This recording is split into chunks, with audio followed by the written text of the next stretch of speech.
यत्पदं वेदसंवेद्यं कटाक्षेणाभिवीक्षितुं न क्षमन्ते विमतयस्तमुपासे श्रियः पतिं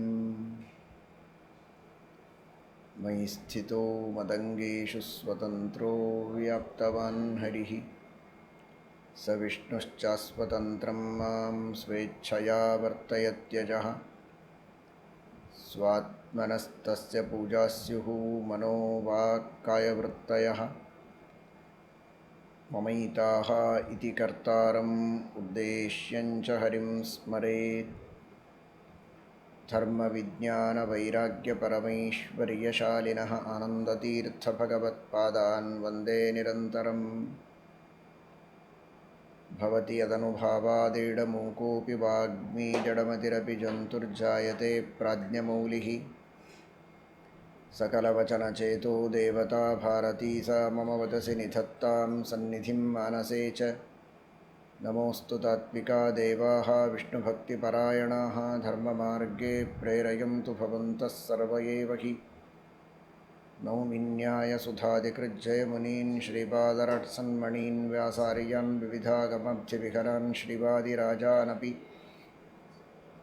वन्दे हंसवरान् रघूत्तमगुरून् वैदग्ध्यवारां निधीन् श्रीसत्यव्रतराघवेन्द्रमुनिपान् सद्बोधसध्यानपान् सत्याभिज्ञकराब्जोत्थान् पञ्चाशद्वर्षपूजकान् सत्यप्रमोदतीर्थार्यान् नौमिन्यायसुधारतान् नरसिंह नरसिंह नरसिंह पाहि मां नरसिंह नरसिंह नरसिंह रक्ष मां नरसिंह नरसिंह नरसिंह पाहि मां नरसिंह नरसिंह नरसिंह रक्ष मां नरसिंह नरसिंह नरसिंह नरसिंह नरसिंह नरसिंह नरसिंह नरसिंह नरसिंहोऽखिलाज्ञानमतध्वान्तदिवाकरः जयत्यमितसज्ञानसुखशक्तिपयोनिधिः नरसिंहोऽखिलाज्ञानमतध्वान्तदिवाकरः जयत्यमितसज्ञानसुखशक्तिपयोनिधिः यथार्थवाद शुद्धवाद अनादिनित्यवाद ಸರ್ವವಿಷಯಕವಾದಂತಹ ಸರ್ವೋಪಕಾರಿಯಾದ ಜ್ಞಾನ ಅನಂತ ಜ್ಞಾನ ಇದ್ದವನು ಭಗವಂತ. ಅಪರಿಮಿತವಾದ ಜ್ಞಾನ ಇದೆ, ಅನಂತವಾದ ಸುಖ ಇದೆ, ದುಃಖದ ಸಂಬಂಧವಿಲ್ಲದ ಅನಾದಿ ನಿತ್ಯವಾದ ಏಕಪ್ರಕಾರವಾದ ಸುಖವನ್ನು ಪಡೆದವನು ಪರಮಾತ್ಮ. ಜ್ಞಾನ ಸುಖಗಳು ಮಾತ್ರವಲ್ಲದೆ ಅನಂತ ಶಕ್ತಿ ಸಂಪನ್ನನಾಗಿದ್ದಾನೆ. ಅವರವರ ಯೋಗ್ಯತೆಗೆ ಅನುಗುಣವಾಗಿ, ಅವರವರ ಕರ್ಮಗಳಿಗೆ ಅನುಗುಣವಾಗಿ ಅವರಿಂದ ಸಾಧನೆಯನ್ನು ಮಾಡಿಸಿ ಅದಕ್ಕೆ ತಕ್ಕ ಫಲಗಳನ್ನು ಕೊಟ್ಟು ಕ್ರಮವಾಗಿ ಅವರವರ ಯೋಗ್ಯತೆಗೆ ಅನುಗುಣವಾಗಿ ಜ್ಞಾನವನ್ನೂ ನೀಡಿ ಜ್ಞಾನಕ್ಕೆ ತಕ್ಕಂತೆ ಮೋಕ್ಷದ ಸುಖವನ್ನೂ ನೀಡುವ ಮಹಾಶಕ್ತಿ ಪರಮಾತ್ಮನಲ್ಲಿದೆ. ಅಮಿತ ಸಜ್ಞಾನ ಸುಖ ಶಕ್ತಿ ಪಯೋನಿಧಿ. ಅಂತಹ ವಿಪರೀತ ಜ್ಞಾನವನ್ನು, ವಿಪರೀತ ಜ್ಞಾನ ಮೂಲಕವಾಗಿ ಬಂದಂತಹ ಎಲ್ಲ ವಾದಗಳನ್ನು ನಿರಾಕರಿಸಿ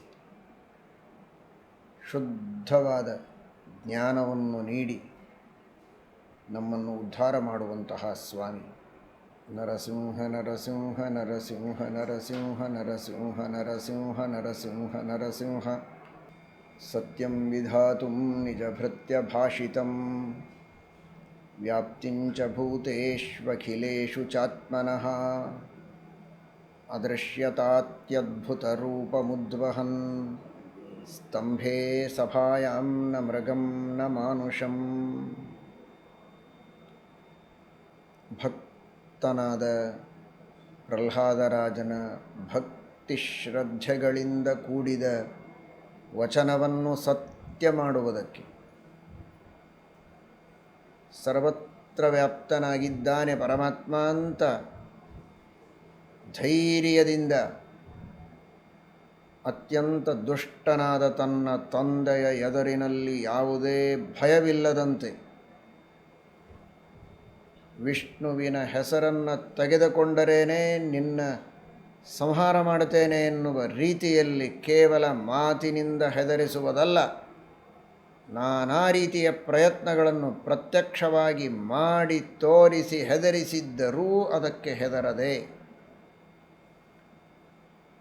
ಎಂಥ ಆಪತ್ತು ವಿಪತ್ತುಗಳು ಬಂದರೂ ನರಸಿಂಹದೇವರು ನನ್ನನ್ನು ರಕ್ಷಣೆ ಮಾಡುತ್ತಾರೆ ಅಂತನ್ನುವ ಪರಿಪೂರ್ಣ ವಿಶ್ವಾಸದಿಂದ ಧೈರ್ಯವಾಗಿ ಸರ್ವತ್ರ ಎಲ್ಲ ಕಡೆಗೆ ವ್ಯಾಪ್ತನಾಗಿದ್ದಾನೆ ಆ ಪರಮಾತ್ಮ ಅಂತ ಪ್ರಹ್ಲಾದರಾಜರು ನುಡಿದದ್ದನ್ನು ಸತ್ಯ ಮಾಡುವುದಕ್ಕಾಗಿ ಅಲ್ಲ, ಅದನ್ನು ಸತ್ಯ ಎಂದು ಜಗತ್ತಿಗೆ ತಿಳಿಸುವುದಕ್ಕಾಗಿ. ಅವನಾಡಿದ್ದೇನೋ ಆಡಿದ, ಅದನ್ನು ಸತ್ಯ ಮಾಡುವುದಕ್ಕೆ ಇವನು ಸ್ತಂಭದಲ್ಲಿ ಬಂದು ಕುಳಿತದ್ದಲ್ಲ. ಸತ್ಯವನ್ನೇ ಅವರು ನುಡಿದಿದ್ದಾರೆ, ಅದು ನುಡಿದದ್ದು ಸತ್ಯ ಅಂತ ಜಗತ್ತಿಗೆ ತಿಳಿಸೋದಕ್ಕಾಗಿ ಪರಮಾತ್ಮ ಸ್ತಂಭದಿಂದ ಪ್ರಾದುರ್ಭೂತನಾಗಿ ಇಡೀ ಜಗತ್ತಿಗೆ ಅನುಗ್ರಹವನ್ನು ಮಾಡಿದ್ದಾನೆ. ಪ್ರಹ್ಲಾದರಾಜರು ಮಾಡಿದ ಉಪಕಾರ ಎಷ್ಟು ಅಂತ ಹೇಳುವುದಕ್ಕೆ ಸಾಧ್ಯ ಇಲ್ಲ. ಭಗವದ್ಭಕ್ತರು, ಜ್ಞಾನಿಗಳು, ಮಹಾನುಭಾವರು ಇರೋದೇ ಹೀಗೆ. ಇಡೀ ಜಗತ್ತಿನ ಕಲ್ಯಾಣಕ್ಕಾಗಿಯೇ ಅವರ ಪ್ರಯತ್ನ.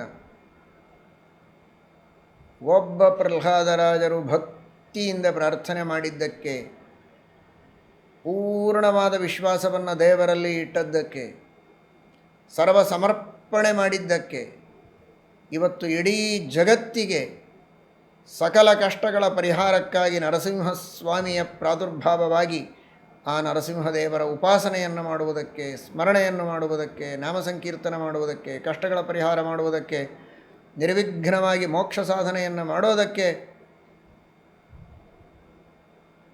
ಎಲ್ಲ ಆಸುರಿ ಶಕ್ತಿಗಳ ದಮನ ಮಾಡಿ ದೈವೀ ಶಕ್ತಿಗಳ ಜಾಗರಣವನ್ನು ಮಾಡಿಕೊಂಡು ಸಾಧು ಸ್ವಭಾವದಿಂದ ಸೌಜನ್ಯವನ್ನು, ಸಜ್ಜನಿಕೆಯನ್ನು ಪಡೆದುಕೊಂಡು ಹರಿವಾಯು ಗುರುಗಳ ಪ್ರೀತಿಯಾಗುವಂತೆ ಜೀವನವನ್ನು ನಡೆಸುವುದಕ್ಕೆ ಆ ನರಸಿಂಹ ದೇವರ ಉಪಾಸನೆ ಬಹಳ ದೊಡ್ಡದಾದಂತಹ ಸಾಧನೆ. ಅಂತಹ ನರಸಿಂಹದೇವರ ಉಪಾಸನೆ ಮಾಡುವ ಸೌಭಾಗ್ಯವನ್ನು ಜಗತ್ತಿಗೆ ಕಲ್ಪಿಸಿಕೊಟ್ಟವರು ಪ್ರಹ್ಲಾದರಾಜರು. ಆ ಪ್ರಹ್ಲಾದರಾಜರ ಭಕ್ತಿ, ಅವರಲ್ಲಿರುವ ನಿಷ್ಠೆ, ಅವರಲ್ಲಿರುವ ಪ್ರಾಮಾಣಿಕತೆ, ಅವರಲ್ಲಿರುವಂತಹ ಧರ್ಮದ ಆಚರಣೆ. ತಾವು ಧರ್ಮದ ಆಚರಣೆ ಮಾಡುವುದು ಮಾತ್ರ ಅಲ್ಲದೆ ಪ್ರಹ್ಲಾದರಾಜರು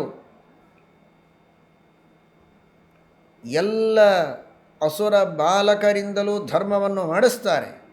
ಕೌಮಾರ ಆಚರೇತ್ ಪ್ರಾಜ್ಞಃ ಧರ್ಮಾನ್ ಭಾಗವತಾನಿಹ ದುರ್ಲಭಂ ಮಾನುಷಂ ಜನ್ಮ ತದಪ್ಯಧ್ರುವಮರ್ಥದಂ. ಚಿಕ್ಕ ವಯಸ್ಸಿನಿಂದಲೇ ಧರ್ಮವನ್ನು ಆಚರಿಸಿ ದೇವರ ಸ್ಮರಣೆಯನ್ನು ಮಾಡಿ, ಹಿಂಸೆಯನ್ನು ಮಾಡಬೇಡಿ, ದಯಾಂ ಕುರುತ ಸೌಹೃದಂ, ಪರಮಾತ್ಮ ಎಲ್ಲರಲ್ಲಿ ಸನ್ನಿಹಿತನಾಗಿದ್ದಾನೆ. ಈ ಅನುಸಂಧಾನದಿಂದ ಪ್ರಾಣಿಗಳಿಗೆ, ಜೀವರಾಶಿಗಳಿಗೆ ಉಪಕಾರ ಮಾಡಿ, ದ್ರೋಹ ಮಾಡಬೇಡಿ. ತಸ್ಯ ಪ್ರಾಣ್ಯುಪಕಾರೇಣ ಸಂತುಷ್ಟೋ ಭವತಿ ಈಶ್ವರಃ. ಎಲ್ಲ ಪ್ರಾಣಿಗಳಲ್ಲಿ ದೇವರಿದ್ದಾನೆ ಅಂತ ತಿಳಿದು ಪ್ರಾಣಿಗಳಿಗೆ ಉಪಕಾರವನ್ನು ಮಾಡಿದರೆ ಭಗವಂತ ಸಂತೋಷ ಪಡ್ತಾನೆ. ಅವನಿಗೇನು ಬೇಕಿಲ್ಲ, ಆದರೆ ತನ್ನ ಅಧಿಷ್ಠಾನರಾದ ಜೀವರಿಗೆ, ಸಜ್ಜನರಿಗೆ ಉಪಕಾರ ಮಾಡಿದರೆ ಪರಮಾತ್ಮ ಸಂತೋಷ ಪಡ್ತಾನೆ. ಎಲ್ಲರಲ್ಲಿ ಪ್ರೀತಿಯನ್ನು ಮಾಡಿ ದ್ವೇಷ ಅಸೂಯೆಗಳನ್ನು ಮಾಡಬೇಡಿ ಎಂಬುದಾಗಿ ಅಸುರ ಬಾಲಕರಿಗೆ ಉಪದೇಶ ಮಾಡುತ್ತಾನೆ ಪ್ರಹ್ಲಾದರಾಜ. ಅರ್ಥ ಮಾಡಿಕೊಳ್ಳಿ, ಪ್ರಹ್ಲಾದರಾಜರು ತಾವು ಧರ್ಮ ಮಾಡುವುದಲ್ಲದೆ ತಮ್ಮವರಿಂದ ಸುತ್ತಮುತ್ತಲಿದ್ದವರಿಂದ ಧರ್ಮವನ್ನು ಮಾಡಿಸಿದ್ದರ ಒಂದು ಪ್ರಭಾವ, ಆ ಧರ್ಮ ಮಾಡಿಸಿದ್ದರ ಪುಣ್ಯದ ಪ್ರಭಾವ, ಅದರಿಂದ ಸಂತುಷ್ಟನಾದಂತಹ ಸ್ವಾಮಿ ಅವರಿಗಾಗಿ ಪ್ರಾದುರ್ಭೂತನಾದ. ಅವರ ಭಕ್ತಿ ಒಂದು ಕಡೆಗೆ, ಇನ್ನೊಬ್ಬರಿಂದ ಭಕ್ತಿ ಮಾಡಿಸುವುದು ಮತ್ತೊಂದು ಕಡೆಗೆ. ಇವೆರಡರಿಂದಲೂ ಪರಮಾತ್ಮ ಪ್ರಸನ್ನನಾದ, ಪ್ರಾದುರ್ಭೂತನಾದ. ಇವತ್ತು ನಮ್ಮ ಮನಸ್ಸಿನಲ್ಲಿ ನರಸಿಂಹದೇವರ ಪ್ರಾದುರ್ಭಾವವಾಗಬೇಕಾದರೆ ನಾವು ಭಕ್ತಿಯಿಂದ ನರಸಿಂಹದೇವರ ಸ್ಮರಣೆಯನ್ನು ಭಜನೆಯನ್ನು ಮಾಡಬೇಕು ಅನ್ನುವುದು ಎಷ್ಟು ಸತ್ಯವೋ,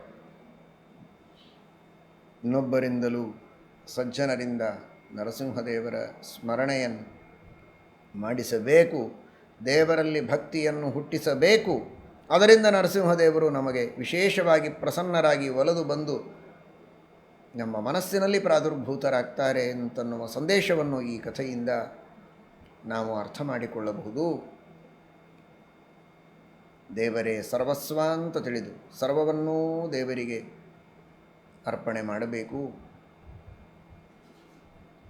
ಯಸ್ಮಾತ್ ಪ್ರಿಯ ಪ್ರಿಯ ವಿಯೋಗ ಸುಯೋಗ ಜನ್ಮ ಶೋಕಾಗ್ನಿನ ಸಕಲಯೋನಿಷು ದಹ್ಯಮಾನಃ ದುಃಖೌಷಧಂ ತದಪಿ ದುಃಖಮತದ್ಧಿಯಾಹಂ ಭೂಮನ್ ಭ್ರಮಾಮಿ ವದ ಮೇ ತವ ದಾಸ್ಯ ಯೋಗಂ. ಯಾವುದು ನಮಗೆ ಅತ್ಯಂತ ಪ್ರಿಯ ಅಂತಹ ಪದಾರ್ಥದ ವ್ಯಕ್ತಿಗಳ ವಿಯೋಗವಾಗತ್ತೆ, ಅಪ್ರಿಯವಾದ ವಸ್ತುಗಳ ಅಪ್ರಿಯವಾದ ವ್ಯಕ್ತಿಗಳ ಸಮಾಗಮವಾಗತ್ತೆ. ಬೇಡ ಎಂದದ್ದು ಬರುತ್ತೆ, ಬೇಕು ಎಂದದ್ದು ಬರೋದಿಲ್ಲ. ಇದುವೇ ಸಂಸಾರ. ಬೇಕ ಎಂದದ್ದು ಬೇಕಾದಷ್ಟು ಬರುತ್ತೆ, ಬೇಡ ಎಂದದ್ದು ಬಿಡತ್ತೆ. ಆದರೂ ಕೆಲವೊಮ್ಮೆ ಬೇಡಾದದ್ದು ಬರುತ್ತದೆ, ಬೇಕಾದದ್ದು ಬರೋದಿಲ್ಲ. ಇಂತಹ ಈ ಸುಖ ದುಃಖ ಮಿಶ್ರವಾದ ಈ ಸಂಸಾರ, ನಾನಾ ವಿಧವಾದ ದುಃಖಗಳು ಕಷ್ಟಗಳು, ಅವುಗಳ ಪರಿಹಾರ ಮಾಡಿಕೊಳ್ಳುವುದಕ್ಕೆ ಅಂತ ಏನೋ ತಲೆಗೆ ತೋಚಿದ ಉಪಾಯವನ್ನು ಮಾಡಿದರೆ ಅದು ಮತ್ತೊಂದು ದುಃಖವನ್ನು ಕೊಡುತ್ತೆ. ದುಃಖೌಷಧಂ ತದಪಿ ದುಃಖಮತದ್ಧಿಯಾಹಂ ಭೂಮನ್ ಭ್ರಮಾಮಿ. ಇಂತಹ ಸಂಸಾರದಲ್ಲಿ ಸುತ್ತಾಡುವ ನನಗೆ ಇರುವುದೊಂದೇ ದಾರಿ, ನಿನ್ನ ದಾಸ್ಯ.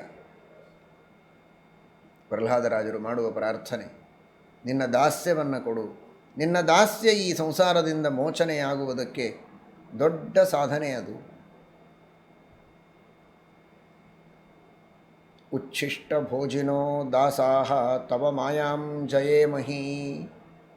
ನಿನ್ನ ನೈವೇದ್ಯವನ್ನು ಭಕ್ಷಣೆ ಮಾಡಿ, ನೀನು ಸ್ವೀಕರಿಸಿದ ಗಂಧ ನಿರ್ಮಾಲ್ಯಾದಿಗಳನ್ನು ಸ್ವೀಕರಿಸಿ ನಿನ್ನ ದಾಸರಾಗಿ ಈ ಸಂಸಾರವನ್ನು ಕಳೆದುಕೊಳ್ಳಬಹುದು. ಅಂತಹ ದಾಸ್ಯವನ್ನು ಕೊಡು. ನನ್ನದೆಲ್ಲವೂ ನಿನ್ನದೇ, ನಿನ್ನದಲ್ಲದೇ ಇದ್ದದ್ದು ಯಾವುದೂ ನನ್ನದಲ್ಲ. ಇಡೀ ಜಗತ್ತಿನಲ್ಲಿ ಇದ್ದದ್ದೆಲ್ಲ ನಿನ್ನ ಅಧೀನ. ನಿನ್ನ ಅಧೀನವಾದದ್ದನ್ನೇ ನಾವು ಉಪಯೋಗಿಸೋದು. ನಾವ್ಯಾರೂ ಸ್ವತಂತ್ರರಲ್ಲ, ನೀನು ಸ್ವತಂತ್ರ. ಸರ್ವಸ್ವಾಮಿ ಮಮಸ್ವಾಮಿ, ನಾನು ನಿನ್ನ ದಾಸ ಅನ್ನುವ ಈ ಅನುಸಂಧಾನವನ್ನು ಸದಾ ಕಾಲದಲ್ಲಿ ಕೊಡು. ಈ ಅನುಸಂಧಾನವೇ, ಈ ಉಪಾಸನೆಯೇ ಅಪರೋಕ್ಷ ಜ್ಞಾನವನ್ನು ನೀಡಿ ನನಗೆ ಮೋಕ್ಷವನ್ನು ಕೊಡುವುದಕ್ಕೆ ಸಾಧ್ಯ ಇದೆ. ಈ ಸ್ವಾಮಿತ್ವದ ಉಪಾಸನೆ, ಆತ್ಮತ್ವದ ಉಪಾಸನೆ, ದೇವರು ಆತ್ಮ, ಸ್ವಾಮಿ, ನಾನು ದಾಸ ಅನ್ನುವಂತಹ ಅನುಸಂಧಾನವನ್ನು ಕೊಡು. ನೈವೋದ್ವಿಜೇ ಭವ ದುರತ್ಯಜ ವೈತರಣ್ಯಾಸ್ತ್ವತ್ತೀರ್ಥಗಾಯನ ಮಹಾಮೃತಮತ್ತ ಚಿತ್ತಃ ಶೋಚೇನುತೆ ವಿಮುಖಚೇತಸ ಇಂದ್ರಿಯಾರ್ಥಮಾಯಾ ಸುಖಾಯ ಭರಮುದ್ವಹತೋ ವಿಮೂಢಾನ್. ಭಾರೀ ಸಂಸಾರದ ಸಾಗರ, ಪಾಪಗಳನ್ನು ಮಾಡಿ ಮುಂದೆ ನಾನಾ ವಿಧವಾದ ದುಃಖಗಳನ್ನು ನರಕದಲ್ಲಿ ಅನುಭವಿಸಬೇಕಾಗತ್ತೆ. ರಕ್ತ ಮಾಂಸ ಕೀವು ನಾನಾ ರೀತಿಯ ಹೊಲಸು ಪದಾರ್ಥಗಳಿಂದ ಕೂಡಿದಂತಹ ವೈತರಣಿ ನದಿಯಲ್ಲಿ ಹಾಕ್ತಾರೆ, ಅದನ್ನು ದಾಟಬೇಕು. ಇದೆಲ್ಲ ಹೇಗೆ ಪಾಪಗಳನ್ನು ಮಾಡಿದಂತಹ ನಮಗೆ ಪಾಪಿಗಳಿಗೆ ಸಿಗಬೇಕಾದ ನಾನಾ ದುರ್ಗತಿಗಳು ಸಿಗತ್ತೆ ಅನ್ನುವ ಭಯ ಸರ್ವಥಾ ಇಲ್ಲ. ಯಾಕೆ ಅಂದರೆ ನಿನ್ನ ನಾಮಸ್ಮರಣೆಯನ್ನು ಮಾಡಿದ್ದೇವೆ, ನಾಮ ಸಂಕೀರ್ತನ ಮಾಡಿದ್ದೇವೆ, ಕೋಟಿ ಕೋಟಿ ಕೋಟಿ ಕೋಟಿ ಪಾಪಗಳೆಲ್ಲ ಭಸ್ಮ ಆಗಿ ಹೋಗಿವೆ. ತ್ವತ್ತೀರ್ಥ ಗಾಯನ ಮಹಾಮೃತ ಮತ್ತ ಚಿತ್ತ. ಆ ನಿನ್ನ ನಾಮಸ್ಮರಣೆ, ನಿನ್ನ ಸ್ವರೂಪದ ಮಹಿಮೆಯನ್ನು ಕೊಂಡಾಡುವುದು ಅಂದರೆ ಅದು ಅಮೃತಪಾನ ಮಾಡಿದ ಹಾಗೆ. ಈ ಯಾವ ಕಷ್ಟಗಳೂ ಇಲ್ಲದೇ ಇದ್ದ ಹಾಗೆ ನಾವೆಲ್ಲವನ್ನೂ ದಾಟಿ ಬರಬಹುದು. ಆದರೆ ಒಂದು ಮಾತ್ರ ಮನಸ್ಸಿನಲ್ಲಿ ದುಃಖ ಇದೆ, ಕೊರಗಿದೆ ಅಂತ ಪ್ರಹ್ಲಾದರಾಜರು ಹೇಳ್ತಾರೆ. ಏನದು ಅಂದರೆ ಅವರಿಗಾಗಿ ಅಲ್ಲ, ನಮ್ಮಂಥವರಿಗಾಗಿ ಅವರಿಗೆ ಬಹಳ ಕೊರಗಿದೆಯಂತೆ.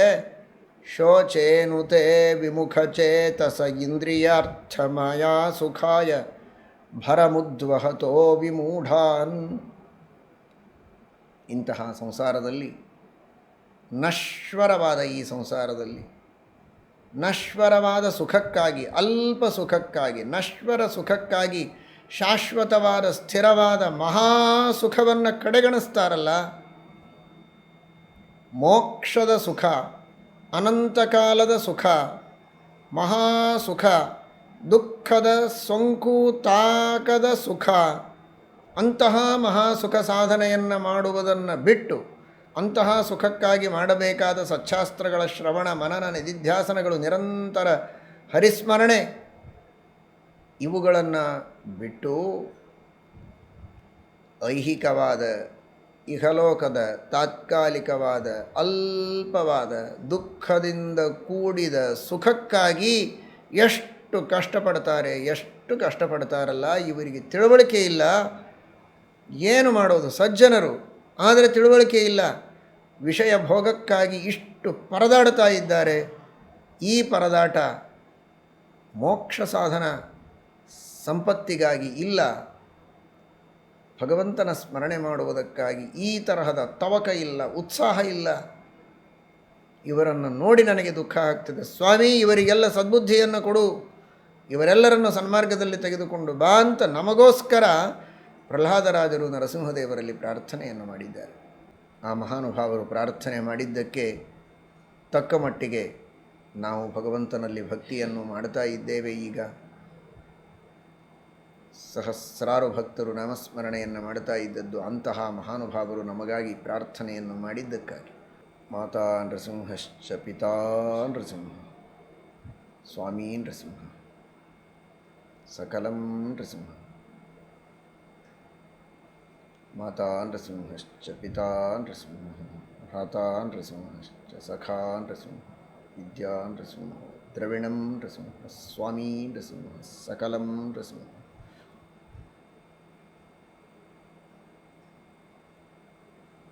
ದೇಹವನ್ನು ಕೊಟ್ಟ ತಂದೆ ತಾಯಿ ಎಲ್ಲವೂ ನರಸಿಂಹ. ಅಣ್ಣ ತಮ್ಮಂದಿರು, ಅಕ್ಕ ತಂಗಿಯರು ಎಲ್ಲರಲ್ಲಿದ್ದು ಆ ಪ್ರೀತಿಯನ್ನು ಮಾಡುವವನು, ಮಾಡಿಸುವವನು, ಸಹಾಯ ಸಹಕಾರಗಳನ್ನು ಮಾಡುವವನು, ಅಭಿಮಾನ ಮಾಡಿಸುವವನು ನರಸಿಂಹ ಸ್ವಾಮಿ, ಸರ್ವಾಂತರ್ಯಾಮಿ. ಅಲ್ಪ ಸ್ವಲ್ಪ ಜ್ಞಾನ ಇದೆ, ಮಾನ ಮರ್ಯಾದೆಗಳಿವೆ, ಸಂಪತ್ತಿದೆ, ಅಧಿಕಾರ ಇದೆ, ಐಶ್ವರ್ಯ ಇದೆ, ಯಾವುದೇ ಸೌಭಾಗ್ಯವಿದೆ, ಅದೆಲ್ಲವೂ ನರಸಿಂಹದೇವರು ಸ್ವಾಮಿ ಕೊಟ್ಟದ್ದು, ಭಗವಂತ ಕೊಟ್ಟದ್ದು. ವಿದ್ಯಾ ನೃಸಿಂಹೋ ದ್ರವಿಣಂ ನೃಸಿಂಹ, ಸ್ವಾಮೀ ನೃಸಿಂಹ, ಸಕಲಂ ನೃಸಿಂಹ. ನರಸಿಂಹ ನರಸಿಂಹ ನರಸಿಂಹ ಪಾಹಿ ಮಾಂ, ನರಸಿಂಹ ನರಸಿಂಹ ನರಸಿಂಹ ರಕ್ಷ ಮಾಂ. ನರಸಿಂಹ ನರಸಿಂಹ ನರಸಿಂಹ ಪಾಹಿ ಮಾಂ, ನರಸಿಂಹ ನರಸಿಂಹ ನರಸಿಂಹ ರಕ್ಷ ಮಾಂ. ನರಸಿಂಹ ನರಸಿಂಹ ನರಸಿಂಹ ಪಾಹಿ ಮಾಂ, ನರಸಿಂಹ ನರಸಿಂಹ ನರಸಿಂಹ ರಕ್ಷ ಮಾಂ. ಭರ್ಜನಂ ಭವಬೀಜಾನಾಂ ಸರ್ಜನಂ ಸರ್ವಸಂಪದಾಂ ತ್ರಾಸನಂ ಯಮದೂತಾನಾಂ ನೃಹರೇರ್ನಾಮಗರ್ಜನಂ.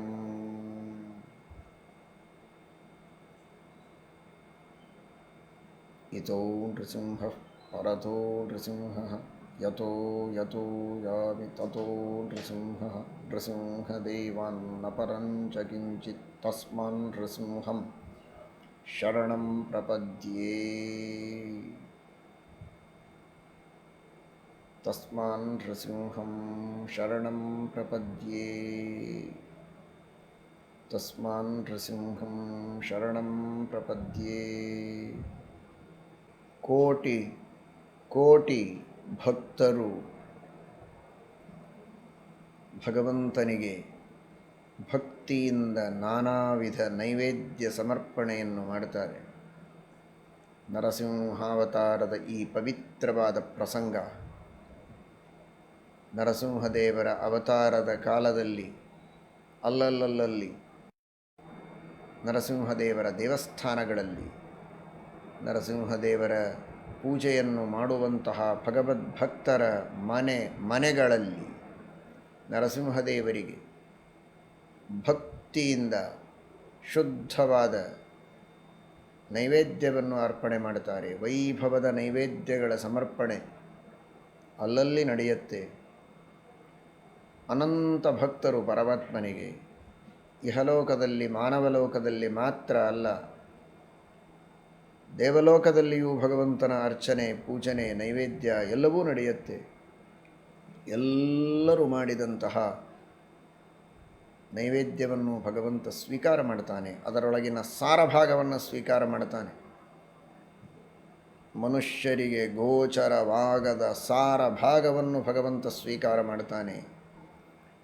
ಅದರೊಳಗಿನ ಸ್ವಾಖ್ಯ ರಸವನ್ನು ಸ್ವೀಕಾರ ಮಾಡ್ತಾನೆ. ಪರಮಾತ್ಮ ಚಿನ್ಮಯವಾದ ತನ್ನ ಸ್ವರೂಪಭೂತವಾದ ರಸವನ್ನು ತಾನು ಸ್ವೀಕಾರ ಮಾಡಿ ಪರಮಾನಂದದ ನಿತ್ಯವಾದ ಆನಂದದ ಅನುಭವವನ್ನು ಪಡೆಯುತ್ತಾನೆ.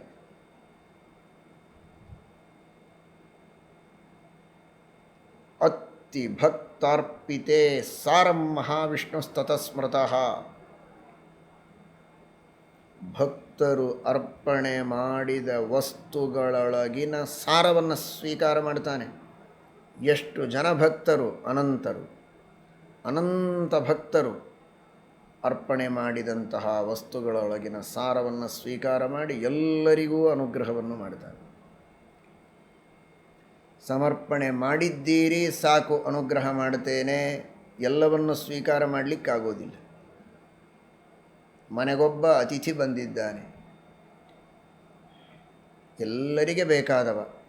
10 ಜನ ಅವನಿಗೆ 10 ಲೋಟ ಹಾಲು ಕೊಟ್ಟರೆ 1 ಲೋಟ ಹಾಲು ಕುಡಿದು ಇನ್ನುಳಿದವರಿಗೆಲ್ಲ ಪ್ರೀತಿಯಿಂದ ಕೊಟ್ಟಿದ್ದೀರಿ, ಬಹಳ ಸಂತೋಷ ಅಂತ ಮುಗುಳ್ನಾಗೆ ನಗಬಹುದು ಹೊರತು ಎಲ್ಲರೂ ಕೊಟ್ಟಿದ್ದಾರೆ ಅಂತ ಎಲ್ಲವನ್ನೂ ಸ್ವೀಕಾರ ಮಾಡುವುದಕ್ಕೆ ಆಗುವುದಿಲ್ಲ. ಕಾರಣ ಅಶಕ್ತಿ. ಅಷ್ಟನ್ನು ಕುಡಿದು ಜೀರ್ಣ ಮಾಡಿಕೊಳ್ಳುವ ಶಕ್ತಿ ಇಲ್ಲ. 10 ಜನರು ಕೊಟ್ಟದ್ದನ್ನೇ ಸ್ವೀಕಾರ ಮಾಡುವ ಶಕ್ತಿ ಇಲ್ಲ ಅಂದರೆ 10 ದಿಕ್ಕುಗಳಲ್ಲಿ ವಾಸ ಮಾಡುವ ಕೋಟಿ ಕೋಟಿ ಅಲ್ಲ ಅನಂತ ಭಕ್ತರು ಸಮರ್ಪಣೆ ಮಾಡಿದ್ದನ್ನು ಸ್ವೀಕಾರ ಮಾಡುವುದು ಹೇಗೆ? ಮಾಡದೆ ಸುಮ್ಮನೆ ಅನುಗ್ರಹ ಮಾಡ್ತಾನೆ. ಕೊಟ್ಟಿದ್ದೀರಿ ಪರವಾಗಿಲ್ಲ ಅಂತ ಸಂತೋಷಪಟ್ಟು ಅಲ್ಲ. ಅನಂತ ಭಕ್ತರು ಸಮರ್ಪಣೆ ಮಾಡ್ತಾರೆ. ಇದೇ ಒಂದು ದೊಡ್ಡ ಸ್ಥಿತಿ. ಎಲ್ಲರೂ ಸಮರ್ಪಣೆ ಮಾಡಿದ್ದು ದೇವರಿಗೆ ಗೊತ್ತಾಗತ್ತೆ, ಇದೂ ದೊಡ್ಡದು. ಗೊತ್ತಾಗಿ ಸ್ವೀಕಾರ ಮಾಡದೆ ಅನುಗ್ರಹ ಮಾಡುವುದಿಲ್ಲ, ಸ್ವೀಕಾರ ಮಾಡ್ತಾನೆ. ಸ್ವೀಕಾರ ಮಾಡಿ ಭಕ್ತರಿಗೆ ಸ್ವೀಕಾರ ಮಾಡುವುದಕ್ಕೇನೂ ಉಳಿಯಲಿಲ್ಲ ಅಂತ ಮಾಡೋದಿಲ್ಲ. ಸಾರಗ್ರಹಣ ಮಾತ್ರ ಮಾಡಿ ಭಕ್ತರಿಗೆ ಏನು ಬೇಕೋ ಸಾರಗ್ರಹಣ ಮಾಡ್ತಾನೆ. ಅಂದರೆ ಅವರಿಗೇನು ಸಾರನೇ ಇರೋದಿಲ್ಲ ಅಂತ ಅರ್ಥ ಅಲ್ಲ. ಅವರಿಗೆ ಬೇಕಾದ ಸಾರವನ್ನು ಇಟ್ಟಿರ್ತಾನೆ. ಅವರಿಗೆ ಗೋಚರವಾಗದ, ಅವರ ಯೋಗ್ಯತೆಗೆ ನಿಲುಕದ ಸಾರವನ್ನು ತಾನು ಗ್ರಹಣ ಮಾಡಿ ಅದನ್ನು ಶುದ್ಧ ಮಾಡಿ ಕೃತ್ವ ಪವಿತ್ರಂ ಪೂತಂಚ, ಅದನ್ನು ಪವಿತ್ರ ಮಾಡಿ ಶುದ್ಧ ಮಾಡಿ ಕೊಡ್ತಾನೆ. ಜೀವರಿಗೆ ಬೇಕಾದ ಸಾರವನ್ನು ಅಲ್ಲಿ ಉಳಿಸಿರ್ತಾನೆ. ಇದು ಆ ಪರಮಾತ್ಮ ಮಾಡುವ ಸ್ವೀಕಾರದೊಳಗಿನ ಅದ್ಭುತತೆ. ಗತಿ ವ್ಯಾಪ್ತಿ ಪ್ರಜನ ಕಾಂತಿ ಅಸನ ಖಾದನೇಶು. ಆ ಪರಮಾತ್ಮ ಈ ರೀತಿ ಭೋಗವನ್ನು ಮಾಡ್ತಾನಲ್ಲ, ಸ್ವೀಕಾರ ಮಾಡ್ತಾನಲ್ಲ, ಅತ್ಯದ್ಭುತವಾದ ರೀತಿ. ಆದ್ದರಿಂದ ಭಗವಂತ ಮಹಾವಿಷ್ಣು ಅತ್ತಿ ಭಕ್ತಾರ್ಪಿತೆ ಸಾರಂ ಮಹಾವಿಷ್ಣುಸ್ತದಸ್ಮೃತ. ಅದೇನು ಸಾರ? ಎಂಥ ಸಾರ! ಚಿನ್ಮಯವಾದ ಸ್ವಾಖ್ಯ ಸಾರವನ್ನು ತಿಳಿದುಕೊಂಡರಂತೂ ಅದು ದೇವರು ಹೇಗೆ ಸರ್ವೋತ್ತಮ, ಅದು ಸರ್ವೋತ್ತಮ ಸಾರ, ದೇವರೇ ಅದು. ಅಂತಹ ಸರ್ವೋತ್ತಮವಾದ ಸ್ವಾಖ್ಯ ರಸವನ್ನು ಸ್ವೀಕಾರ ಮಾಡ್ತಾನೆ, ಶುದ್ಧವಾದ ಭಾಗವನ್ನು ಸ್ವೀಕಾರ ಮಾಡ್ತಾನೆ, ಅಶುಭವಾದದ್ದನ್ನು ಸ್ವೀಕಾರ ಮಾಡೋದಿಲ್ಲ. ಒಂದೇ ವಸ್ತು ಎದುರಿಗಿದೆ, ಹಣ್ಣಿದೆ. ಎಷ್ಟು ವಿಚಿತ್ರ ನೋಡಿ. ಲೋಕವಿಲಕ್ಷಣನಾಗಿದ್ದಾನೆ ಪರಮಾತ್ಮ ಅನ್ನೋದಕ್ಕಾಗೇನೆ ಆ ಪರಮಾತ್ಮನನ್ನು ಉತ್ತರ ಅಂತ ಕರೆಯೋರು. ಉತ್ತರ ಅಂತ ವಿಷ್ಣು ಸಹಸ್ರನಾಮಗಳಲ್ಲಿ ಬರ್ತದೆ. ಉತ್ತರೋ ಗೋಪತಿರ್ಗೋಪ್ತ. ಉತ್ತರ ಅಂದರೆ ಲೋಕೋತ್ತರ ಅಂತ, ಲೋಕವಿಲಕ್ಷಣ ಅಂತ. ಏನು ಆ ಪರಮಾತ್ಮನ ಅದ್ಭುತವಾದ ಭೋಗ! ಎಂಥ ಲೋಕವಿಲಕ್ಷಣವಾದಂತಹ ರೀತಿಯಲ್ಲಿ ಪರಮಾತ್ಮ ಸ್ವೀಕಾರ ಮಾಡ್ತಾನೆ ನೋಡಿ. ಒಂದು ಹಣ್ಣು, ಒಂದೇ ಒಂದು ಮಾವಿನ ಹಣ್ಣು ದೇವರ ಎದುರಲ್ಲಿ ಇಟ್ಟಿದ್ದೀರಿ, ನೈವೇದ್ಯವನ್ನು ಮಾಡ್ತೀರಾ, ತುಳಸಿ ದಳವನ್ನು ಹಾಕಿ ಕೃಷ್ಣಾರ್ಪಣ ಹೇಳ್ತೀರಿ.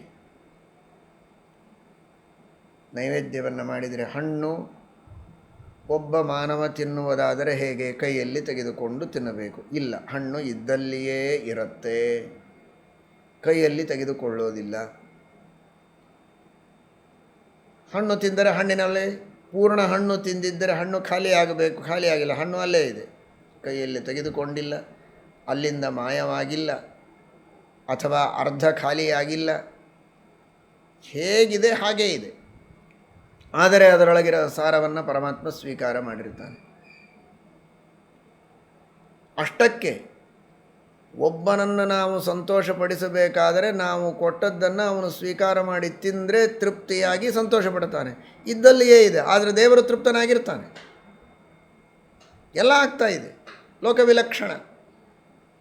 ಹಣ್ಣಲ್ಲೇ ಇದೆ, ಸಾರವನ್ನು ಗ್ರಹಣ ಮಾಡ್ತಾನೆ, ತೃಪ್ತನಾಗಿ ಅನುಗ್ರಹವನ್ನು ಮಾಡ್ತಾನೆ.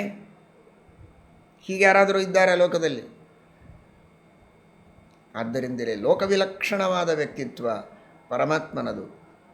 ಜಗತ್ತಿನಲ್ಲಿ ಲೋಕದಲ್ಲಿ ಇದ್ದವರ ಜೊತೆಗೆ ಕಂಪೇರ್ ಮಾಡಿ ತಿಳಿದುಕೊಳ್ಳುವಂತಹ ವ್ಯಕ್ತಿತ್ವವೇ ಅಲ್ಲ ದೇವರು. ಆ ರೀತಿ ಪರಮಾತ್ಮ ಸಾರಗ್ರಹಣವನ್ನು ಮಾಡಿ ಪ್ರೀತಿಯಿಂದ ಸ್ವೀಕರಿಸಿ ಅನಂತ ಅನುಗ್ರಹವನ್ನು ಮಾಡಿ ಭಕ್ತರಿಗೆ ಮತ್ತೆ ಮತ್ತೆ ಇನ್ನೂ ವಿಶೇಷವಾಗಿ ಆ ಭಗವಂತನಿಗೆ ಸಮರ್ಪಣೆ ಮಾಡುವ ಸೌಭಾಗ್ಯವನ್ನು ಕರುಣಿಸಿ ಉದ್ಧಾರವನ್ನು ಮಾಡ್ತಾನೆ ಪರಮಾತ್ಮ. ಅದಕ್ಕಾಗಿ ಭಗವಂತನನ್ನು ಮಹಾವಿಷ್ಣು ಎಂಬುದಾಗಿ ಕರೆಯುವುದು.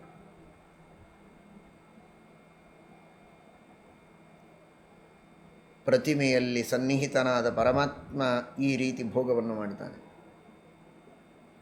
ಅವತಾರ ಕಾಲದಲ್ಲಿ ಪರಮಾತ್ಮ ಪ್ರತ್ಯಕ್ಷವಾಗಿ ಎಲ್ಲರಂತೆ ಆಹಾರವನ್ನು ಸ್ವೀಕಾರ ಮಾಡ್ತಾನೆ. ಇದ್ದಲ್ಲಿಯೇ ಇಟ್ಟು ಸ್ವೀಕಾರ ಅಲ್ಲ, ಹೊಟ್ಟೆಯಲ್ಲಿ ತೆಗೆದುಕೊಂಡಂತೆ ನಾಟಕ ಮಾಡ್ತಾನೆ. ಶ್ರೀಕೃಷ್ಣ ಪರಮಾತ್ಮ ಯಜ್ಞ ನಡೆಯುವ ಸ್ಥಳದಲ್ಲಿ ಹೋಗಿ ಅನ್ನವನ್ನು ಕೇಳಿ ಪಡೆದುಕೊಂಡು ಬನ್ನಿ ಅಂತ ಗೋಪಾಲಕರನ್ನು ಕಳಿಸಿದ. ಅವರೆಲ್ಲ ಭಕ್ಷ್ಯ ಭೋಜ್ಯ ಲೇಹ್ಯ ಪೇಯ ಚೋಷ್ಯ ಮೊದಲಾದ ಸಕಲ ವಿಧ ಅನ್ನಗಳನ್ನು ತಂದು ಕೊಟ್ಟರು. ವಿಪ್ರ ಪತ್ನಿಯರು ಅತ್ಯಂತ ವಿಶ್ವಾಸದಿಂದ ಭಕ್ತಿಯಿಂದ ತಂದು ಸಮರ್ಪಣೆ ಮಾಡಿದರು. ಕೃಷ್ಣ ಅದನ್ನು ಸ್ವೀಕಾರ ಮಾಡಿದ, ಗೋಪಾಲಕರಿಗೂ ಕೊಟ್ಟ, ತಾನೂ ಸ್ವೀಕಾರ ಮಾಡಿದ. ಹೇಗೆ? ಅಲ್ಲಿಯೇ ಹಣ್ಣು ಇಟ್ಟು ಸಾರವನ್ನು ಮಾತ್ರ ಸ್ವೀಕಾರ ಮಾಡಿದ್ದಲ್ಲ, ಅವತಾರ ಕಾಲದಲ್ಲಿ ಭಕ್ತರಿಗೆ ಸಂತೋಷಪಡಿಸುವುದಕ್ಕೆ ಅವತಾರೇಷು ಸ್ಥೂಲಮಪಿ ಭುಂಕ್ತೆ. ಶ್ರೀಮಠ್ ಟೀಕಾಕೃತ್ಪಾದರು ಹೇಳ್ತಾರೆ, ಪ್ರಮೇಯ ದೀಪಿಕಾ ಗ್ರಂಥದಲ್ಲಿ ಉಪನಿಷತ್ತಿಗೆ ಅರ್ಥ ಬರೆಯುವಾಗ, ಗೀತಾಭಾಷ್ಯಕ್ಕೆ ವ್ಯಾಖ್ಯಾನ ಮಾಡುವಾಗ ಅಲ್ಲಿ ಒಂದು ಬಂದ ಉಪನಿಷತ್ ಪ್ರವಿವಿಕ್ತಾಹಾರತರ ಇವ ವೈ ಭವತಿ ಎಂಬ ವಾಕ್ಯಕ್ಕೆ ವ್ಯಾಖ್ಯಾನ ಮಾಡ್ತಾ ಇರುವಾಗ ಅವತಾರೇಷು ಸ್ಥೂಲಮಪಿ ಭುಂಕ್ತೆ. ವಿದುರ ಕೊಟ್ಟ ಆಹಾರವನ್ನು ಸ್ವೀಕಾರ ಮಾಡಿದ, ಶಬರಿ ಕೊಟ್ಟ ಹಣ್ಣನ್ನು ಸ್ವೀಕಾರ ಮಾಡಿದ ಶ್ರೀರಾಮಚಂದ್ರ, ಅವರನ್ನು ಅನುಗ್ರಹಿಸಿದ. ಆ ರೀತಿ ಪ್ರತ್ಯಕ್ಷವಾಗಿಯೂ ಅನೇಕ ಭಗವದ್ಭಕ್ತರು ಸಮರ್ಪಣೆ ಮಾಡಿದ್ದನ್ನು ಪ್ರತ್ಯಕ್ಷವಾಗಿ ಬಂದು ಪರಮಾತ್ಮ ಸ್ವೀಕಾರ ಮಾಡಿದ್ದೂ ಉಂಟು. ನಿತ್ಯದಲ್ಲಿ ಸಮರ್ಪಣೆ ಮಾಡಿದ್ದರೊಳಗಿನ ಸಾರಭಾಗವನ್ನು ಸ್ವೀಕಾರ ಮಾಡಿ ಉಳಿದದ್ದನ್ನು ಸ್ವೀಕಾರ ಮಾಡುವುದಕ್ಕೆ ಭಕ್ತರಿಗೇನೆ ಬಿಟ್ಟು ಅನುಗ್ರಹ ಮಾಡುತ್ತಾನೆ. ಇದೂ ಒಂದು ಭಗವಂತನ ಮಹಿಮೆ. ಪ್ರಳಯ ಕಾಲದಲ್ಲಿ ಸಮಗ್ರವಾದ ಜಗತ್ತನ್ನೇ ಹೊಟ್ಟೆಯಲ್ಲಿ ಹಾಕಿಕೊಳ್ತಾನೆ. ಇದು ಮಹಾಭಕ್ಷಣ. ಸರ್ವಂ ವಾ ಅತ್ತೀತಿ ತದದಿತೇರದಿತಿತ್ವ. ಅದ್ಭುತವಾದ ರೀತಿಯಲ್ಲಿ ಇಡೀ ಜಗತ್ತಿನ ಭಕ್ಷಣವನ್ನು ಮಾಡ್ತಾನೆ. ಊಹೆ ಮಾಡೋದಕ್ಕೆ ಸಾಧ್ಯ ಇದೆಯಾ? ಸಂಪೂರ್ಣವಾದ ಬ್ರಹ್ಮಾಂಡವನ್ನೇ ತನ್ನ ಹೊಟ್ಟೆಯಲ್ಲಿ ಹಾಕಿಕೊಂಡು ಉದರದಲ್ಲಿ ಪುನಃ ಅದರ ಸೃಷ್ಟಿಯನ್ನು ಮಾಡ್ತಾನೆ. ಜೇಡರ ಹುಳ ಹೇಗೆ ತಾನು ಉಂಡ ಅನ್ನದ ರಸದಿಂದ ಜಾಲವನ್ನು ನಿರ್ಮಾಣ ಮಾಡುತ್ತೆ ಗೋಡೆಯ ಮೇಲೆ ಅಥವಾ ಗಿಡಗಳಲ್ಲಿ, ಗೋಡೆಗಳಲ್ಲಿ, ತಾನು ವಿಹಾರ ಮಾಡುವಷ್ಟು ವಿಹಾರ ಮಾಡಿ ಮತ್ತೆ ಅದನ್ನು ನುಂಗತ್ತೆ, ಮತ್ತೆ ಬೇಕು ಅಂದಾಗ ಹೊರಗೆ ತೆಗೆಯುತ್ತೆ. ಯಥೋರ್ಣ ನಾಭಿಸೃಜತೆ ಗೃಹತೆ ಚ. ಇಡೀ ಜಗತ್ತನ್ನು ತನ್ನ ಉದರದಲ್ಲಿ ಹಾಕಿಕೊಳ್ತಾನೆ. ಪ್ರಳಯ ಕಾಲದಲ್ಲಿ ಬ್ರಹ್ಮಮಾನದಿಂದ 100 ವರ್ಷ ನಿದ್ರೆಯೇ ಇಲ್ಲದಿದ್ದರೂ ಯೋಗ ನಿದ್ರೆಯನ್ನು ಮಾಡಿದ ಹಾಗೆ ನಾಟಕ ಮಾಡ್ತಾನೆ ಪರಮಾತ್ಮ. ನಿದ್ರೆ ಮಾಡಿದವರಂತೆ. ಸಾ ವಿಶ್ವರೂಪಸ್ಯ ರಚನೀ. ಮತ್ತೆ ಸೃಷ್ಟಿಯನ್ನು ಮಾಡ್ತಾನೆ. ಯಾರಿದ್ದಾರೆ ಇಂಥವರು? ಇಂತಹ ಖಾದನ, ಇಂತಹ ಭಕ್ಷಣ ಮಾಡುವವರು ಯಾರಿದ್ದಾರೆ? ಯಾರೂ ಇಲ್ಲ ಅನ್ನೋದಕ್ಕಾಗಿ ಪರಮಾತ್ಮ ಮಹಾವಿಷ್ಣು. ಅತ್ತ ಚರಾಚರಸ್ಯೇತಿ ಮಹಾವಿಷ್ಣುಸ್ತತಸ್ಮೃತ. ಚರಾಚರಾತ್ಮಕ ಸಮಸ್ತ ಪ್ರಪಂಚವನ್ನು ಪರಮಾತ್ಮ ಭಕ್ಷಣ ಮಾಡ್ತಾನೆ. ಆದ್ದರಿಂದ ಮಹಾವಿಷ್ಣು. ಅನ್ನದಾನ ಇದು ಬಹಳ ಶ್ರೇಷ್ಠವಾದ ದಾನ ಅಂತ ವರ್ಣನೆ ಮಾಡ್ತಾರೆ. ಯಾಕೆ ಅಂದರೆ ತೃಪ್ತಿಯಾಗತ್ತೆ ಅಂತ. ಸಾಕು ಅಂತಾನೆ. ಹಣ ಕೊಟ್ಟಿದ್ರೆ ಎಷ್ಟು ಕೊಟ್ಟರು ಇನ್ನೂ ಬೇಕು ಅಂತ ಮನಸ್ಸಿನಲ್ಲಿ ಇಟ್ಟುಕೊಂಡು ಇನ್ನೊಂದು ಸ್ವಲ್ಪ ಜಾಸ್ತಿ ಕೊಟ್ಟಿದ್ರೆ ಒಳ್ಳೆಯದಾಗ್ತಿತ್ವಲ್ಲ ಅಂತ ಅಂದ್ಕೊಂಡು ಹೋಗ್ತಾನಂತೆ ತೆಗೆದುಕೊಳ್ಳೋದಕ್ಕೆ ಬಂದ ವ್ಯಕ್ತಿ.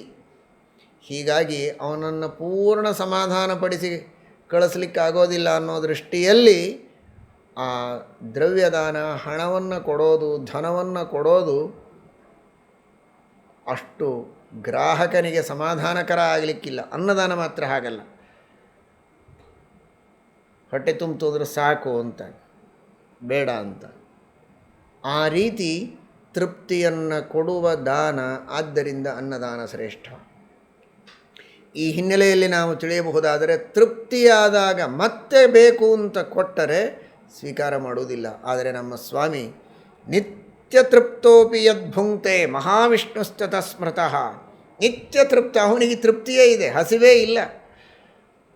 ಅವನಿಗೆ ಹಸಿವೇ ಇಲ್ಲ, ತೃಪ್ತಿಯೇ ಯಾವಾಗಲೂ ಇದೆ. ನಿತ್ಯ ತೃಪ್ತನಾದರೂ ಬೇಡಪ್ಪ ನೀನು ಕೊಡೋದು ಅಂತ ಒಂದು ದಿನ ಒಬ್ಬರಿಗೆ ಅನ್ನೋದಿಲ್ಲ. ಯಾರು ಕೊಟ್ಟರು, ಎಷ್ಟು ಬಾರಿ ಕೊಟ್ಟರು, ಭಕ್ತಿಯಿಂದ ಕೊಟ್ಟರೆ ಸ್ವೀಕಾರ ಮಾಡಿ ಅವರಿಗೆ ಕೊಡಬೇಕಾದ ಪುರುಷಾರ್ಥಗಳನ್ನು ಕೊಡ್ತಾನೆ, ಅನುಗ್ರಹವನ್ನು ಮಾಡ್ತಾನೆ. ಇದು ದೊಡ್ಡದು. ಇದು ಕಾರುಣ್ಯ ಅಲ್ಲದೆ ಇನ್ನೇನಲ್ಲ. ಬೇಕೇ ಆಗಿಲ್ಲ, ಆದರೆ ಕೊಟ್ಟದ್ದನ್ನು ಬಿಡೋದೇ ಇಲ್ಲ. ಯಾಕೆ ಅಂದರೆ ಭಕ್ತರ ಮೇಲೆ ಅನುಗ್ರಹ ಮಾಡೋದಕ್ಕಾಗಿ. ನಿತ್ಯ ತೃಪ್ತನಾದರೂ ಭಕ್ತಿಯಿಂದ ಅರ್ಪಣೆ ಮಾಡಿದ್ದನ್ನು ಸ್ವೀಕಾರ ಮಾಡಿ ಅನುಗ್ರಹ ಮಾಡುತ್ತಾನೆ. ಇದು ಆ ಪರಮಾತ್ಮನ ಕಾರುಣ್ಯ. ಮಹಾವಿಷ್ಣು ಪ್ರಜನ. ಇಡೀ ಜಗತ್ತಿನ ಸೃಷ್ಟಿಯನ್ನು ಮಾಡ್ತಾನೆ, ಸೃಷ್ಟಿಯನ್ನು ಮಾಡಿಸ್ತಾನೆ. ತಂದೆ ತಾಯಿಗಳನ್ನು ನಿಮಿತ್ತ ಮಾಡಿ ಅವರ ಮೂಲಕ ಜಗತ್ತಿನ ಸೃಷ್ಟಿಯನ್ನು ಮಾಡಿಸ್ತಾನೆ. ಬ್ರಹ್ಮಾದಿ ದೇವತೆಗಳಿಂದ, ರಮಾಬ್ರಹ್ಮಾದಿಗಳಿಂದ ಸೃಷ್ಟಿಯನ್ನು ಮಾಡಿಸ್ತಾನೆ. ಆ ತಂದೆ ತಾಯಿಗಳಿಂದ ಎಲ್ಲ ಯೋನಿಗಳಲ್ಲಿ ಸೃಷ್ಟಿಯನ್ನು ಮಾಡಿಸ್ತಾನೆ. ಸ್ವಯಂ ತಾನು ಇಡೀ ಜಗತ್ತಿನ ಸೃಷ್ಟಿಯನ್ನು ಮಾಡ್ತಾನೆ. ವೇತಿ, ಜಗತ್ತಿನ ಸೃಷ್ಟಿಯನ್ನು ಮಾಡ್ತಾನೆ ಅನ್ನುವುದಕ್ಕಾಗಿ ಪರಮಾತ್ಮ ವಿಷ್ಣು ಇಡೀ ಜಗತ್ತಿನ ಸೃಷ್ಟಿಯನ್ನು ಮಾಡ್ತಾನೆ. ಇಂತಹ ಆ ಮಹಾವಿಷ್ಣು ಜಗತ್ತಿನೊಳಗೆಲ್ಲ ತುಂಬಿ ಜಗತ್ತಿನ ಹೊರಗೂ ದೇವರಿದ್ದಾನೆ. ಜಗತ್ತಿನೊಳಗೆ ದೇವರು ಪೂರ್ಣ ಹಿಡಿಸಿಲ್ಲ. ಜಗತ್ತಿನೊಳಗೆ ಎಲ್ಲ ಕಡೆಗಿದ್ದಾನೆ ಅಂತ ತಿಳಿದಿದ್ದೀರಿ. ಸ್ವತಂತ್ರನಾಗಿದ್ದಾನೆ, ಎಲ್ಲ ಕಡೆಗಿದ್ದಾನೆ, ನಿಯಮನ ಮಾಡುವುದಕ್ಕೋಸ್ಕರ ಇದ್ದಾನೆ. ಆದರೆ ಅವನು ಜಗತ್ತನ್ನು ಮೀರಿಯೂ ಇದ್ದಾನೆ. ಜಗತ್ತಿನೊಳಗೆ ಭಗವಂತ ಹಿಡಿಸಿಲ್ಲ. ಅನಂತ ಅವ್ಯಾಕೃತ ಆಕಾಶದಲ್ಲಿ ಜಗತ್ತಿನ ಹೊರಗೂ ವ್ಯಾಪ್ತನಾಗಿ ಪ್ರವೇಶ ಮಾಡಿದ್ದಾನೆ. ಆದ್ದರಿಂದ ಮಹಾವಿಷ್ಣು ಒಳಗೆ ಮಾತ್ರ ಅಲ್ಲದೆ ಹೊರಗೂ ಇದ್ದಾನೆ. ಮನೆಯಲ್ಲಿ ಪ್ರವೇಶ ಮಾಡುವವರು ಮನೆಯೊಳಗೆ ಒಂದು ಕಡೆಗೆ ಪ್ರವೇಶ ಮಾಡ್ತಾರೆ, ಮನೆ ಹೊರಗೆಲ್ಲ ಇರುವುದಿಲ್ಲ. ಇವನ ಹಾಗಲ್ಲ, ಇಂಥ ದೊಡ್ಡ ಜಗತ್ತಿನೊಳಗೆ ಪ್ರವೇಶ ಮಾಡಿದರೂ ಜಗತ್ತಿನೊಳಗಲ್ಲದೆ ಬ್ರಹ್ಮಾಂಡದ ಹೊರಗೂ ವ್ಯಾಪ್ತನಾಗಿ ಬ್ರಹ್ಮಾಂಡದೊಳಗೆ ಪ್ರವೇಶ ಮಾಡಿದಂತಹ ಮಹಾವಿಷ್ಣು ಪರಮಾತ್ಮ. ಅಂತಹ ಸರ್ವತೋಮುಖನಾದ ಮಹಾವಿಷ್ಣುವಾದ ನರಸಿಂಹದೇವರು ಇಡೀ ಭಕ್ತ ಸಮುದಾಯ ಅತ್ಯಂತ ಭಕ್ತಿ ಶ್ರದ್ಧೆಗಳಿಂದ ಮಾಡಿದಂತಹ ಎಲ್ಲ ನಾಮಸ್ಮರಣೆ ಅದನ್ನು ಸ್ವೀಕಾರ ಮಾಡಿದ್ದಾನೆ.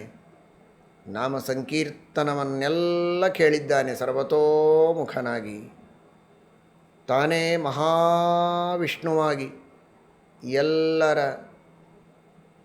ಹೃದಯದಲ್ಲಿದ್ದು, ವಾಗೀಂದ್ರಿಯದಲ್ಲಿದ್ದು,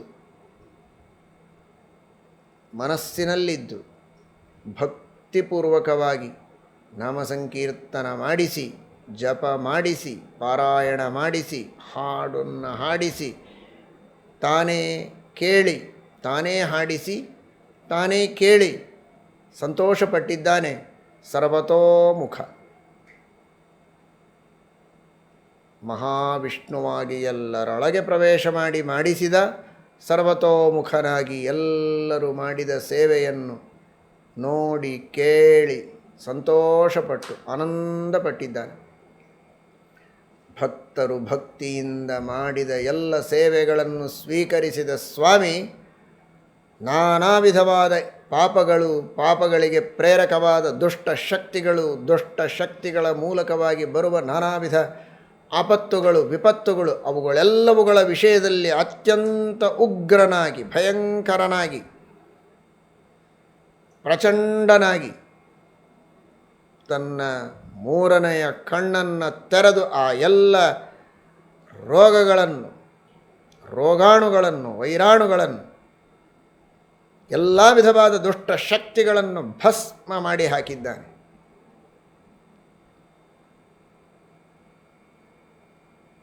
ತಾನು ಹಿಡಿದ ಕಾರ್ಯವನ್ನು ಎಂದಿಗೂ ಬಿಡುವವನಲ್ಲ. ಎಲ್ಲ ಆಪತ್ತು ವಿಪತ್ತುಗಳನ್ನು ಪರಿಹರಿಸಿ ಭಕ್ತರ ಉದ್ಧಾರ ಮಾಡಬೇಕೆಂಬ ತನ್ನ ದೃಢವಾದ ಸಂಕಲ್ಪವನ್ನು ಪೂರ್ಣಗೊಳಿಸುವ ವೀರನಾಗಿದ್ದಾನೆ ಆ ಪರಮಾತ್ಮ. ಅಂತಹ ತೇಜೋಮಯನಾದ, ಶತ್ರು ಭಯಂಕರನಾದಂತಹ, ಸಕಲರಿಗೂ ಮಂಗಲವನ್ನು ಉಂಟು ಮಾಡುವ, ಎಲ್ಲ ವಿಧವಾದ ಅಪಮೃತ್ಯು, ಅಕಾಲ ಮೃತ್ಯುಗಳನ್ನು ಪರಿಹರಿಸಿ ದೀರ್ಘವಾದ ಆಯುರಾರೋಗ್ಯಾದಿಗಳನ್ನು ನೀಡಿ ಪರಮಾನುಗ್ರಹವನ್ನು ಮಾಡುವಂತಹ ಸ್ವಾಮಿ ನರಸಿಂಹದೇವರು.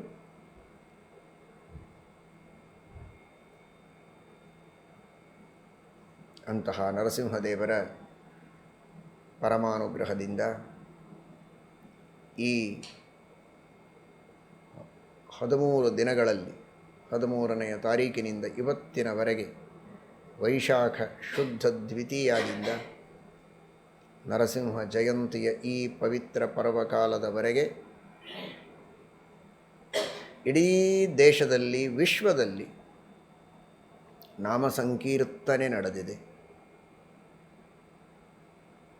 ಲಕ್ಷ ಲಕ್ಷ ಲಕ್ಷ ಸಂಖ್ಯೆಯಲ್ಲಿ ನಾಮ ಸಂಕೀರ್ತನೆಯಾಗಿದೆ.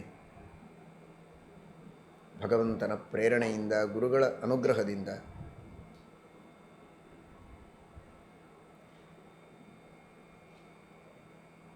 ವಿದ್ವಾಂಸರು,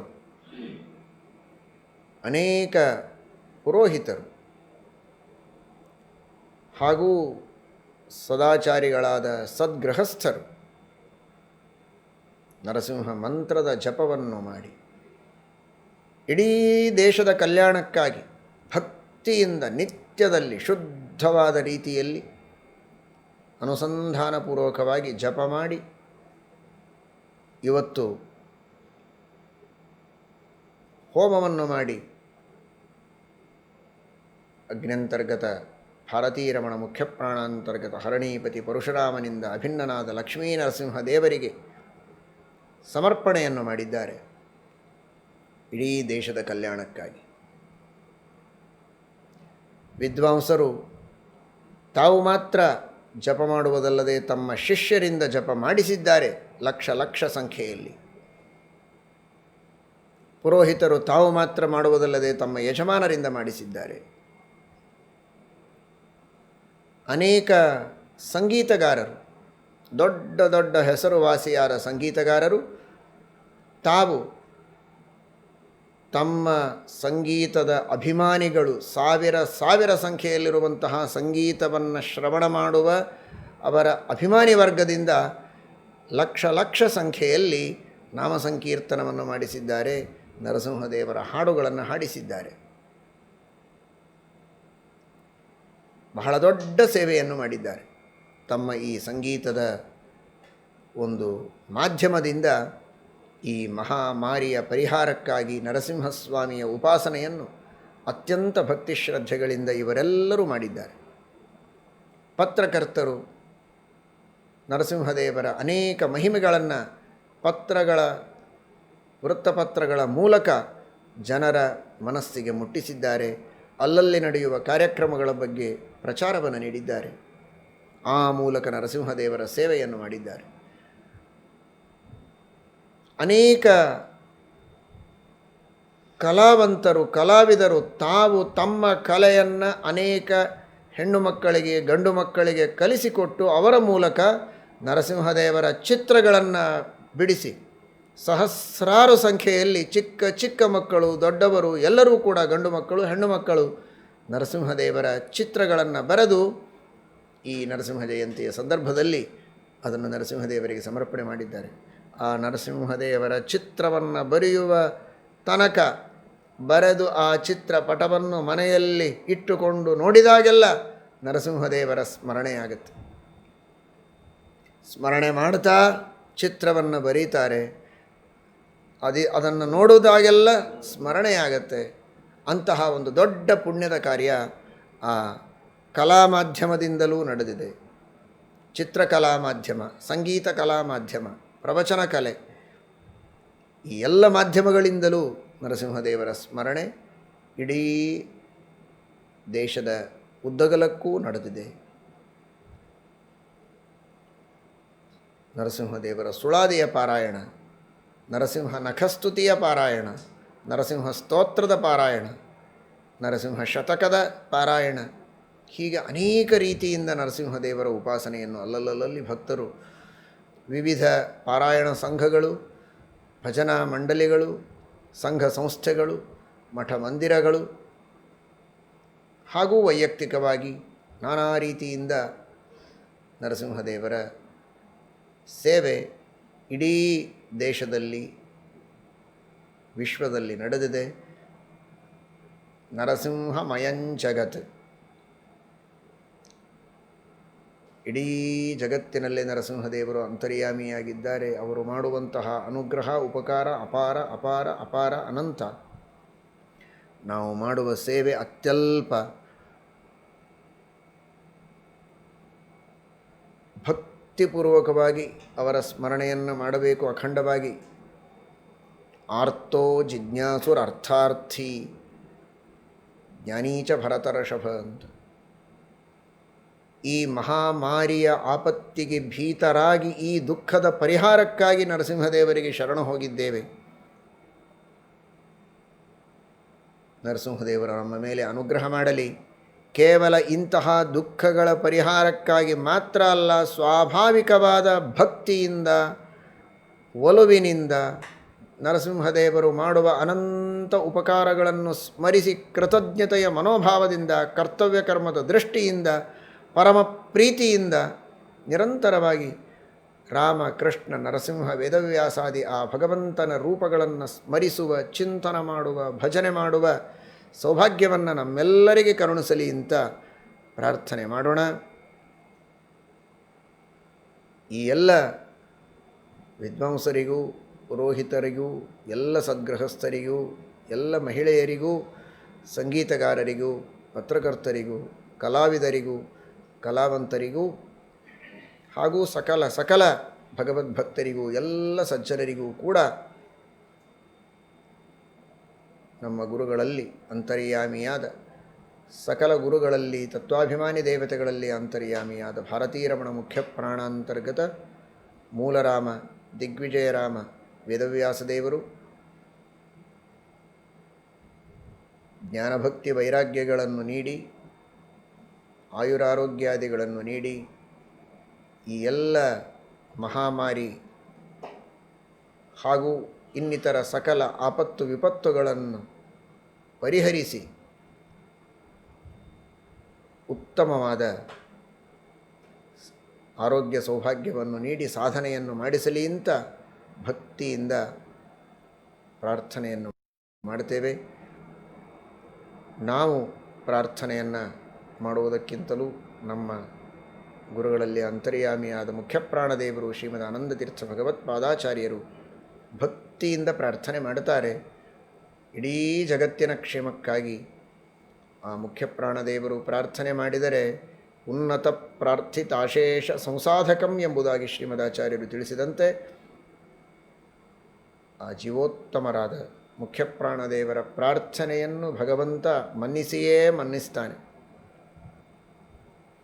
ದಾಸರು ಕೇಳ್ತಾರಲ್ಲ, ಎನ್ನ ಮಾತಲ್ಲ ಇದು ಎನ್ನ ಹಿರಿಯರ ಮಾತು, ಮನ್ನಿಸಬೇಕೋ ಕರುಣಿ ಅಂತ. ನಾವು ಅಜ್ಞಾನಿಗಳು, ಪಾಮರರು, ನಮ್ಮ ಪ್ರಾರ್ಥನೆಗೆ ಬೆಲೆ ಬಹಳ ಕಡಿಮೆ. ನಮ್ಮ ಅಂತರ್ಯಾಮಿಯಾದ ಗುರುಗಳ ಅಂತರ್ಯಾಮಿಯಾದ ಭಾರತೀರಮಣ ಮುಖ್ಯಪ್ರಾಣದೇವರು ಶ್ರೀಮದ್ ಆಚಾರ್ಯರು ಅತ್ಯಂತ ಭಕ್ತಿ ಪುರಸ್ಸರವಾಗಿ, ಅನಂತ ಭಕ್ತಿ ಪುರಸ್ಸರವಾಗಿ ಮಾಡಿದ ಪ್ರಾರ್ಥನೆಗೆ ಅಪಾರವಾದ ಬೆಲೆ ಇದೆ. ಅವರ ಮೇಲೆ ನಿನಗೆ ಅಷ್ಟು ಪ್ರೀತಿ ಇದೆ, ಅನುಗ್ರಹ ಬುದ್ಧಿ ಇದೆ ಅನ್ನೋದಕ್ಕಾಗಿ ಅವರ ಪ್ರಾರ್ಥನೆ ಅಂತ ತಿಳಿದು ಈ ಪ್ರಾರ್ಥನೆಯನ್ನು ಸ್ವೀಕರಿಸಿ ಪರಮಾನುಗ್ರಹವನ್ನು ಮಾಡಬೇಕು ಎಂಬುದಾಗಿ ನಾವು ಪರಮಾತ್ಮನಲ್ಲಿ ಬೇಡಿಕೊಳ್ಳೋಣ. ಸಕಲ ಸಜ್ಜನರಿಗೂ ಮಂಗಲವಾಗಲಿ. ಈ ನಾಮಸ್ಮರಣೆ, ಸುಳಾದಿ ಪಾರಾಯಣ, ಜಪ ಇತ್ಯಾದಿಗಳನ್ನು ಹೀಗೆ ಮುಂದುವರಿಸಿ ಸಮರ್ಪಣೆಯನ್ನು ಮಾಡಿದ್ದೀರಿ. ಹೋಮ ಹವನಗಳಾಗಿದೆ, ಅರ್ಪಣೆಯಾಗಿದೆ. ನಿಮ್ಮ ಜೀವನದಲ್ಲಿ ಬರುವ ಎಲ್ಲ ಕಷ್ಟ ಕಾರ್ಪಣ್ಯಗಳ ವಿಘ್ನಗಳ ಪರಿಹಾರಕ್ಕಾಗಿ, ಸಕಲ ಸಜ್ಜನರ ಕ್ಷೇಮಕ್ಕಾಗಿ ಇದನ್ನು ನಿತ್ಯದಲ್ಲಿಯೂ ಕೂಡ ಮುಂದುವರಿಸಿ ವಿಶೇಷವಾಗಿ ಹರಿವಾಯು ಗುರುಗಳ ಅನುಗ್ರಹಕ್ಕೆ ಸರ್ವರೂ ಪಾತ್ರರಾಗಬೇಕು. ಅನೇನ ಭಾವಿ ಯತ್ ಪುಣ್ಯಂ ತದಾಪ್ನೋತು ಗುರುರ್ಮಮ. ನಾಹಂಕರ್ತ, ನಾವು ಮಾಡಿದೆವು ಅನ್ನುವ ಭಾವನೆ ಯಾರಿಗೂ ಬೇಡ. ದೇವರೇ ಒಳಗಿದ್ದು ತಾನು ನಿಂತು ಮಾಡಿಸಿದ್ದಾನೆ ಎನ್ನುವ ಭಾವನೆ ಇರಲಿ. ಅದರಿಂದಲೇ ಕರ್ಮ ಪರಿಪೂರ್ಣ ಆಗೋದು. ನಾಹಂಕರ್ತ ಹರಿಃಕರ್ತ ತತ್ಪೂಜಾ ಕರ್ಮ ಚಾಖಿಲಂ ತಥಾಪಿ ಮತ್ಕೃತ ಪೂಜಾ ತತ್ಪ್ರಸಾದೇನ ಅನ್ಯಥಾ ತದ್ಭಕ್ತಿಸ್ತತ್ಫಲಂ ಮಹ್ಯಂ ತತ್ಪ್ರಸಾದ ಪುನಃ ಪುನಃ ಕರ್ಮನ್ಯಾಸೋ ಹರಾವೇವಂ ವಿಷ್ಣೋಸ್ತೃಪ್ತಿಕರಃ ಸದಾ. ಇದಂ ಜ್ಞಾನಂ ಹರೇಃ ಪೂಜಾ ಹರೇರೇವೋದಿತಂ ಸದಾ. ಹರಿಯಧೀನಂಚ ಸರ್ವತ್ರೇತ್ಯೇವಂ ನ್ಯಾಸೋ ಹರೌ ಸ್ಮೃತಃ. ಯಾಚೇಹಂ ಕರುಣಾಸಿಂಧೋ ಯಾವಜ್ಜೀವಮಿದಂತವ ಅದೈನ್ಯಂ ದೇಹದಾರ್ಢ್ಯಂಚ ತ್ವತ್ಪಾದಾಂಬುಜ ಸದೃತಿಂ.